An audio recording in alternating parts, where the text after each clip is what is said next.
જોહાર દોસ્તો, હું વિપુલ રાઠવા. તો આપણે કાલે એક વિડીયો મૂક્યો હતો, એની અંદર આદિજાતિ સલાહકાર પરિષદની વાત કરી હતી કે આદિજાતિ સલાહકાર પરિષદ જે છે એ પ્રભાવશાળી રીતે કામ શા માટે નથી કરી રહી. તો એની પાછળ મુખ્ય બે કારણો છે મારા મતથી. જેમ કે આદિજાતિ સલાહકાર પરિષદ છે એમાં 20 જેવા સભ્યો હોય, એમ તો આ 20 સભ્યોમાંથી 15 મોટા ભાગે આદિવાસી ધારાસભ્યો હોય. હવે આ જે 15 આદિવાસી ધારાસભ્યો હોય છે એમની પાસે 5મી અનુસૂચિ છે, પેસા એક્ટ છે કે બંધારણમાં ભારતના આદિવાસીઓને જે બી અધિકારો આપવામાં આવ્યા છે એના વિશે પૂરતું નોલેજ જ નથી હોતું.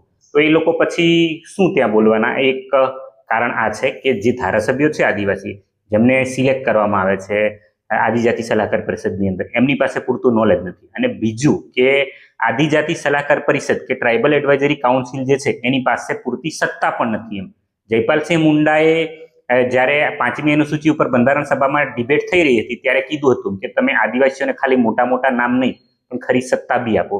અને જયપાલસિંહ મુંડા ત્યારે 5મી અનુસૂચિની અંદર 5 સુધારાઓ એટલે કે અમેન્ડમેન્ટ્સ કરવા ઈચ્છતા હતા, પરંતુ એ નહોતા થયા. અને જો 5મી અનુસૂચિની અંદર જો આપણે આદિજાતિ સલાહકાર પરિષદને પૂરી સત્તા આપવી હોય કે આદિવાસીઓ માટે આદિજાતિ સલાહકાર પરિષદ બધા નિર્ણય લઈ શકે એવું આપણે ઈચ્છતા હોય, તો આજે બી એ જે જયપાલસિંહ મુંડા 5 સુધારાઓ ઈચ્છતા હતા ને એમાંથી 3 બંધારણીય સુધારા ખૂબ જ જરૂરી છે. જોહાર.